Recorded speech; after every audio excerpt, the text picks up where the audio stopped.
नमस्ते। आशा करते हैं आप सभी स्वस्थ हैं और कुशल मंगल हैं। बात करेंगे आज, कई बार चलते-चलते घर में, बाहर में अचानक से पैर मुड़ जाता है और पैर में मोच आ जाता है। मुझसे पूछा गया है, पैर में मोच आ जाए तो क्या अभ्यास करें? तो बंधु, पैर में मोच आ जाए तो वहाँ पर कुछ बात समझनी होती है। पैर में मोच आते ही पैर में स्वेलिंग आ जाता है, दर्द तेज हो जाता है। ऐसे में कोई अभ्यास नहीं करना है। ध्यान से कुछ बातों को समझते हैं पहले, उसके बाद कुछ हल्के-फुल्के सरल से अभ्यास हम करेंगे, देखेंगे और इसको समझने का प्रयास करेंगे। तो सबसे पहली बात, पैर में मोच आया, स्वेलिंग हुआ, सूजन आ जाता है और दर्द तेज रहता है। तो ऐसी स्थिति में सबसे पहले आपने बर्फ से इसको सेंकना है। बर्फ की सेकाई, आइस पैडिंग, बर्फ से सेकते हैं। बर्फ से सेकने का भी सही और गलत तरीका है। आमतौर पे लोग बर्फ का टुकड़ा उठाते हैं और जहाँ दर्द है वहाँ पर ऐसे-ऐसे सेकते हैं, लगाते हैं। नहीं, यह तरीका गलत है। बर्फ के टुकड़े को हैंकी में, रुमाल में या कोई भी पतला सूती कपड़ा में रख कर के इस प्रकार से और तब वहाँ पर ऐसे-ऐसे सेकते हैं। आजकल तो रेडीमेड आइस पैड भी आते हैं, बाज़ार में बिकते हैं। सभी उसको डीप फ्रीज में रखते हैं और ऐसी आवश्यकता पड़ने पर, ऐसी दुर्घटना होने पर लोग उसका इस्तेमाल करते हैं। बर्फ से सेकेंगे, स्वेलिंग में आराम होगा, सूजन कम होगा, दर्द में आराम होगा।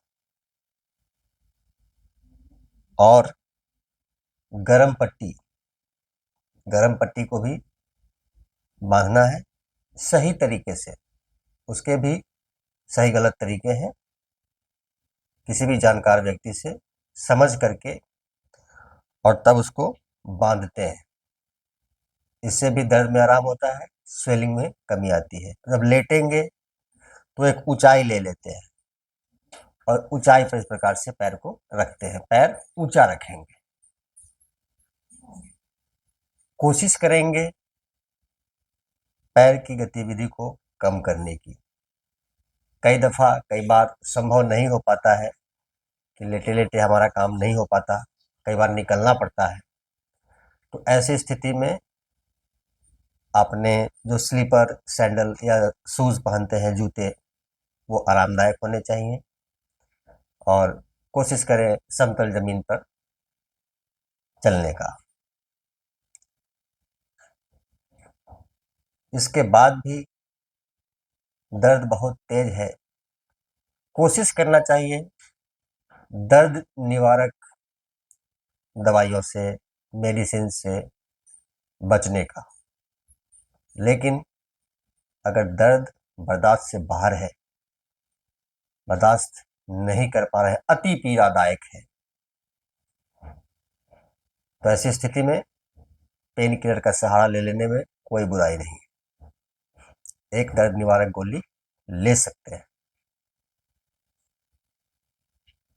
इन सभी प्राथमिक उपचार के बाद भी अगर न दर्द में कमी हो रहा, न स्वेलिंग में कमी हो रहा, तो आपने निश्चित रूप से डॉक्टर की सलाह लेनी चाहिए, डॉक्टर की राय लेनी चाहिए। फिर इसका एक्सरे होता है। एक्सरे के माध्यम से अंदर की स्थिति को सही से समझ पाते हैं। उसके बाद आती है, दर्द में आराम है, स्वेलिंग कम है। अब आती है बारी कि पैरों में मोच आ जाए, उसके लिए क्या कुछ सरल सा अभ्यास करें? यही प्रश्न है आपका कि पैरों में मोच आ जाए तो उसके लिए क्या अभ्यास करें? अब सूजन कम हो गया, दर्द में आराम हो गया, तो अब करेंगे कुछ सरल सा अभ्यास। 2-3 सरल से अभ्यास बड़े आराम से बेड पर लेटे-लेटे ही आप इसका अभ्यास कर सकते हैं। तो उसके लिए क्या करते हैं, दोनों पैर का भी कर सकते हैं, पर मोच एक पैर में आया है, एक ही पैर में करते हैं फिलहाल। दोनों पैर का अभ्यास किया जा सकता है। अच्छा होगा दोनों पैर से करें। दोनों पैर से करेंगे तो एक रिदम बनता है, वो अच्छा रहता है। तो इस प्रकार से दोनों पैर सामने कर लेते हैं। हाथ का सहारा पीछे ले लीजिए इस प्रकार से। दोनों पैरों को सीधा रखें और पैर के पंजे को खींचेंगे अपनी तरफ।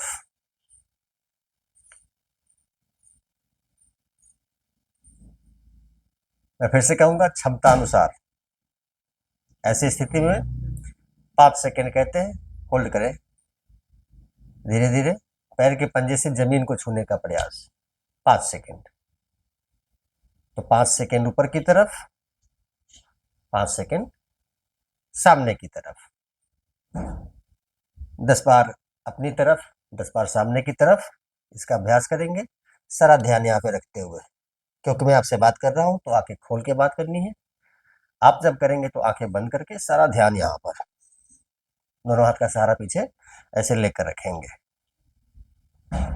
इसी अभ्यास को आगे बढ़ाएंगे। तो ध्यान से देखें, ये दोनों पैर के पंजे जाएंगे बाईं तरफ, सामने की तरफ, दाहिनी तरफ, अपनी तरफ, फिर से बाईं तरफ, सामने की तरफ, दाहिनी तरफ, अपनी तरफ। इस प्रकार से क्लॉकवाइज, बिल्कुल धीरे धीरे। ऊपर आएगा तो पूरा ऊपर, बाएं जाएगा तो पूरा बाएं, सामने जाएगा तो पूरा सामने, और दाहिने जाएगा तो पूरा दाहिने। इस प्रकार से कम 10 बार धीरे धीरे, आंखें बंद करके सारा ध्यान पैर के पंजे पर इस प्रकार से रखते हुए।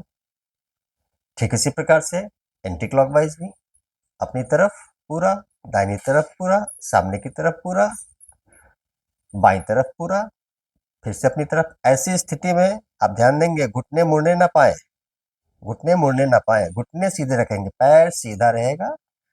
सिर्फ ये टखने से एड़ी पंजे की स्थिति जो है, इस प्रकार से क्लॉकवाइज और एंटी क्लॉकवाइज चलती है। 10 बार क्लॉकवाइज और 10 बार एंटी क्लॉकवाइज। इसका अभ्यास करेंगे। ये 2 सरल से अभ्यास है। एक अभ्यास और कर सकते हैं बैठे बैठे ही। ध्यान से देखें, इस प्रकार से पैर को ध्यान से देखें। इस प्रकार से एक पैर पे दूसरा पैर रख दिया, जिसमें दर्द है ऐसे पकड़ लेते हैं, एड़ी को यहाँ से, पंजे को यहाँ से, और इसको घुमाते हैं। ध्यान से देखिए, तरीका सही होगा, परिणाम सही होगा। और बहुत तेज झटका नहीं देंगे। दर्द आपको है, आपके दर्द का एहसास आपसे ज्यादा किसी को भी नहीं है, मुझे भी नहीं। तो बर्दाश्त करते हुए क्षमतानुसार इसका अभ्यास करेंगे। 10 बार क्लॉकवाइज और ठीक उसी प्रकार से 10 बार एंटी क्लॉकवाइज। ये 3 सरल से अभ्यास कर लीजिए और आपको जो मोच आया है उसके दर्द से आपको 100% छुटकारा मिल जाएगा। ये दर्द हमेशा के लिए चला जाता है।